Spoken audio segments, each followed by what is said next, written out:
will be presenting on Ralph Waldo Emerson. Emerson was an American essayist, lecturer, poet, and leader of the Transcendentalist movement. He was born on March 25, 1803, and died April 27, 1882, just turning 79. Emerson lived in a parsonage for most of his life in Boston, Massachusetts, where his father would serve as a minister.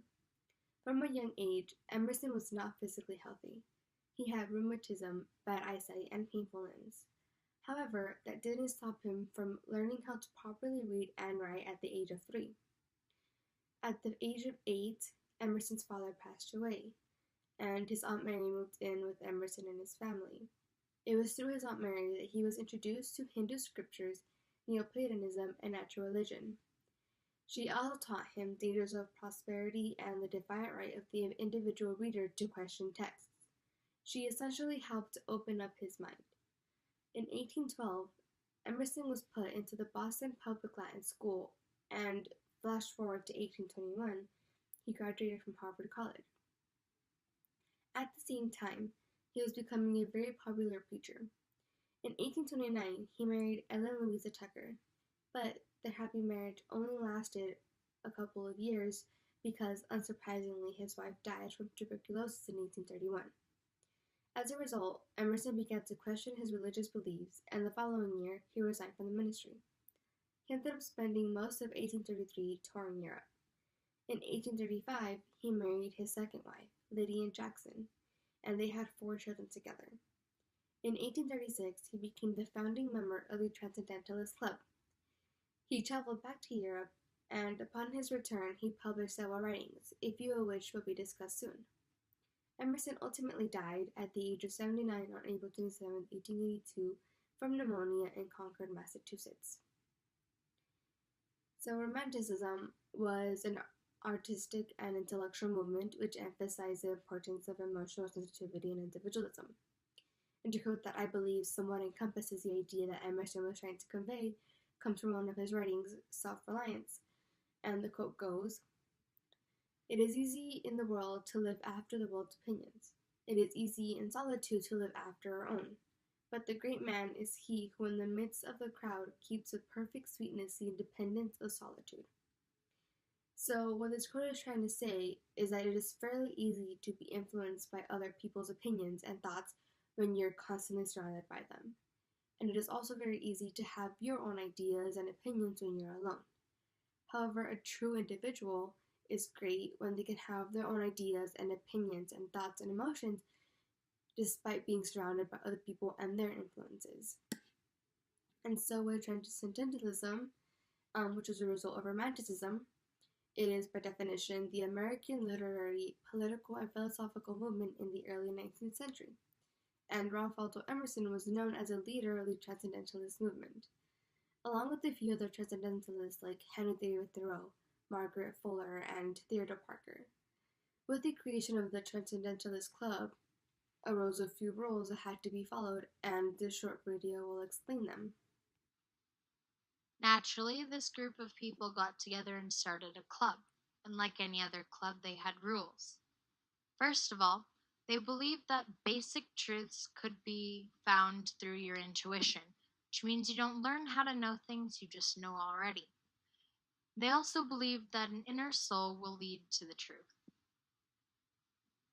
They believed that individual relationships with God were much better than anything you could get through an institution like a church, and they also believed that nature was basically self-knowledge. The Oversoul was what they called the combination of every god from every religion, and it's what they believed in. They also said that all nature is significant, and they promoted individualism. They also found the goodness of nature everywhere.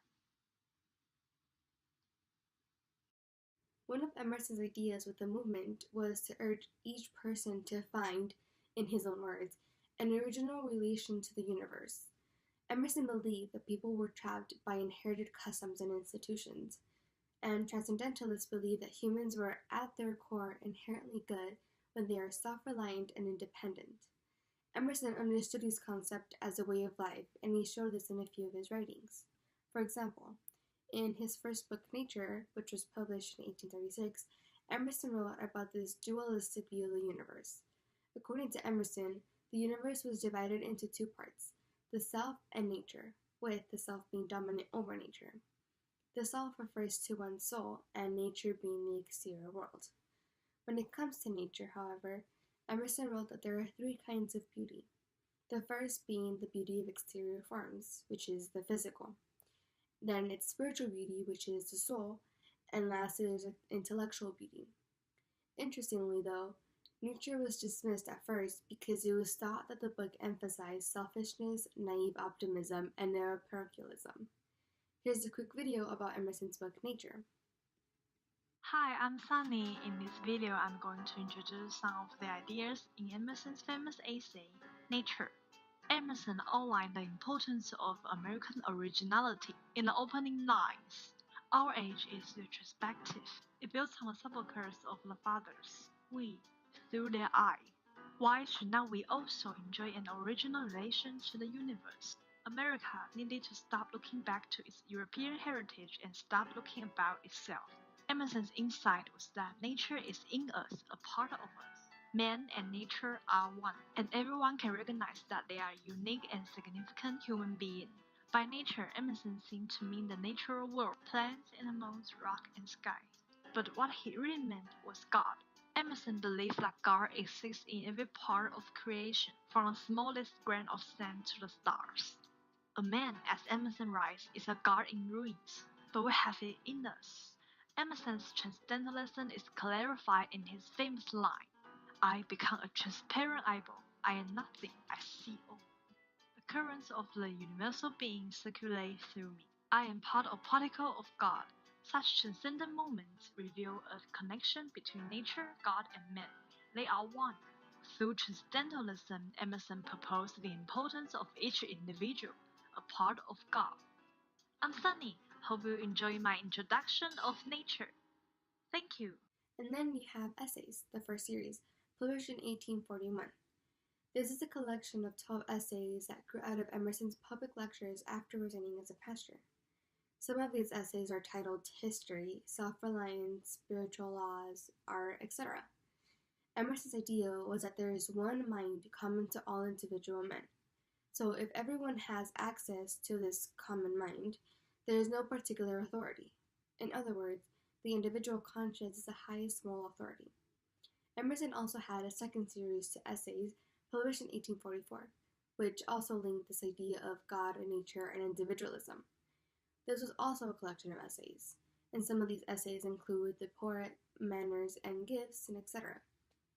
The collection was also reviewed by Margaret Fuller. A few other of Emerson's works include Representative Men, which was published in 1850, The Content of Life, published in 1860, and Letters and Social Aims, published in 1875.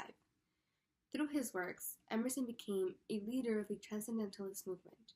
He emphasizes connection between nature and the individual, and then the individual with the self, shifting from a know thyself to a trust thyself mentality. And then this is a list of the resources I used for this presentation. Thank you.